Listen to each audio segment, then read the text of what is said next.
वर्ष एक समस्या अनेक तेणुक एमनकर नैतिकता नहीं ये शासन रे रहिबा पाई समस्त कैबिनेट तुरंत इस्तीफा दियो नचेत ये जो लड़ई आरंभ होईची ए लड़ई पल्लीरू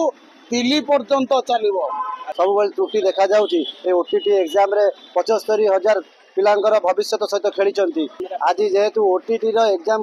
प्रश्नपत्र लीक होती आज बोर्ड स्कूल सामने विक्षोभ धारण कर विजु युव छात्र दल संपूर्ण भाव भारतीय जनता पार्टी सरकार एथे प्रभावित करी सी प्रश्नपत्र लीक करी युवक युवती मान सहित ओडिशा रे खेलुछि। डबल इंजिन सरकार डबल फेल जो कथा आम कहूँ सबू क्षेत्र में से विफलता वर्ष एक समस्या अनेक तेणुक एमनकर नैतिकता नहीं ये शासन रे रहिबा पाई तेणुक ए शासन भार जदि तुम चलई पारुना तुम नैतिकता दृष्टिकोण संपूर्ण कैबिनेट मुख्यमंत्री समस्त कैबिनेट तुरंत इस्तीफा दियो नचेत ये जो लड़ई आरंभ होईची ए लड़ई पल्लीरू दिल्ली पर्यंत चलिबो। आज मुख्य भावर कारण होची आपण देखंतु जो माध्यमिक शिक्षा परिषद तरफ 77,000 शिक्षकर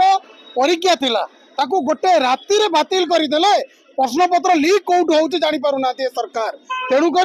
जदि ये सरकार प्रश्नपत्र लीक जानी पारुना एवं ताकू किए चोरी करती धरी पारुना 77,000 शिक्षयित्री तांकर भविष्य सहित खेली तेणुक नैतिकता दृष्टि एमाने इस्तीफा दबा दरकार एवं सही उद्देश्य आज विजु युव एवं छात्र जनता दल आज माध्यमिक शिक्षा परिषद बोर्ड स्कूल आगे आम विपक्ष प्रदर्शन करूँ। स्मृति रंजन नायक कटक जिला विजु युव जनता दल सभापति निहाती भाव में अपरागत सरकार बीजेपी सरकार मोहन माझी सरकार रे जो भली सब त्रुटि देखा जाउची ए ओटीटी एग्जाम रे 75,000 पिलांकर भविष्य सहित खेली विगत दिन मान जो सब परीक्षा घटी सब परीक्षार क्वेश्चन पत्र लीक हो पीसी दिया कारबार चाकरी दि जाऊ यही सब सरकार लिप्त रही आगामी दिन में विजु युव छात्र जनता दल तरफ विक्षोभ जारी रही राजरास्तार आगामी दिन में ओह्लैबे। आज जेहेतु ओटीटी एग्जाम प्रश्नपत्र लीक होती आज बोर्ड स्कूल सामने विक्षोभ धारण कर विजु युव छात्र दल लीडर थिले विजु युव जनता दल पूर्वतन राज्य युव सभापति व्योमकेश राय पूर्वतन छात्र सभापति श्री देवीरंजन त्रिपाठी एवं विधायक सोबिक विश्वाल चौद्वार कटक एवं मोर युव साथी छात्र बंधुगण मान समस्त उपस्थित निहाती भाव में आगामी दिन में लड़ाई जोरदार जारी रहिबो। जनता पार्टी सरकार आसला युवक युवती मान सहित जो भली भाव अत्याचार अविचार करते सब परीक्षा जो थे निजुक्ति भित्तिक परीक्षा जो अनुष्ठित हो स्वच्छता नहीं संपूर्ण भाव भारतीय जनता पार्टी सरकार एथे प्रभावित करी सी प्रश्नपत्र लीक करी युवक युवती मान सहित ओडिशा रे खेलुछि ए कथा को विजु युव छात्र जनता दल बर्दाश्त करियो नाही। ओटीटी परीक्षा रे जो भली भावे 75,000 जो माने परीक्षार्थी थिले तांकर एलिजिबिलिटी टेस्ट मध्ये ठीक रे कंडक्ट करा जाई पारुनी ओएसएस भी हो ओएससी भी हो ओपीएससी हो जो परीक्षा देखिबे दुर्नीति रो गंध संपूर्ण भावे बारी हेई पडुची।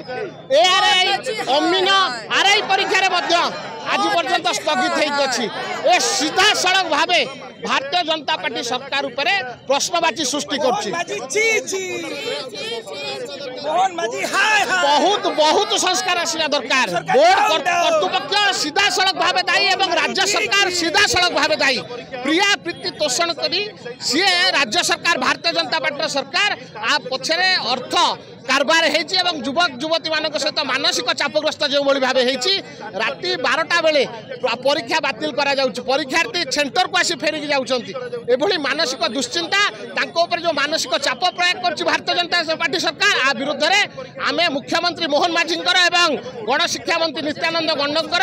आमे इस्तीफा दाबी करूँ।